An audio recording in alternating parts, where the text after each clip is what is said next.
Hello everyone. This video is fat loss ki workout ki video ni. Ado ma'am last paying view. Aduga exercise kuding ma 20 na 30 reps ta view. Ado exercise amma lorega amma tawding aida 10 second rest ta view. Aduga exercise lorega ma'am dieting amma sung rest ta su kitang care la view. Aduga ahan by video jeng wa yaw di please a channel subscribe ta view, like ta view and share ta view. Exercise maming high knees kawi adudi exercise holding mamang da mama warm up natraga full body workout ki exercise na han hobna pai adudi akoi body is relax leram bare immediate workout to bata gadi muscle pain natraga bone pain oigani adugi ma'am aina asi exercise ama tamjabani ma'am asi se 20 na 25 reps to view aduga makata exercise to the among the 10 second rest to makata exercise continue to view second exercise maming burpees kawi adudi ma'am fat loss ki program ni na ma'am full body involved with exercise ne to bana na kana kani adudi akoigi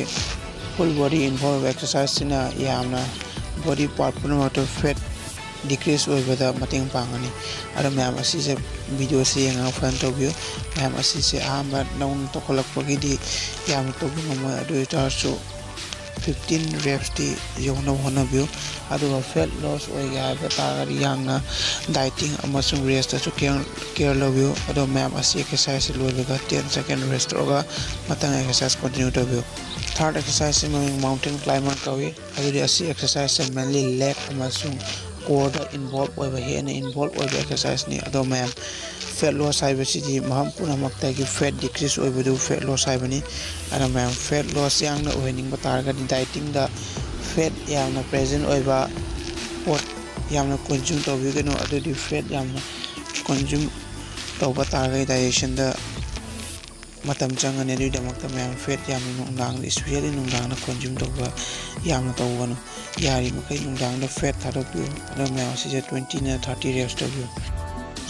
fourth exercise maming low jump jack kawi adu asi exercise yang kana exercise ni fat loss ki damak adu si se ko haksang puna makta involved with exercise ni ma'am asi se ge na to view 30 na 25 ki manung da reps to view aduga fat loss na to muscle gain program puna makta ko dieting si yam important role lawi adu di akoi exercise to la recovery time pi da batar ga haksang da tapna yam he na kana ba yang no pangoi abi man dieting de sugar care love you ara ma'am asi se loiba matang exercise to 10 second rest love you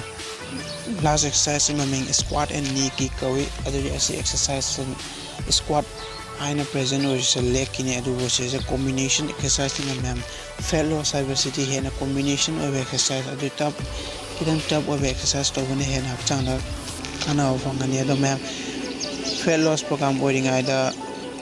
dieting da kidan care love you aduga man exercise to lorega mayam protein season of kauno adu supplement haibanate any junda fongo source protein season of you ngasi ni matang solution jaga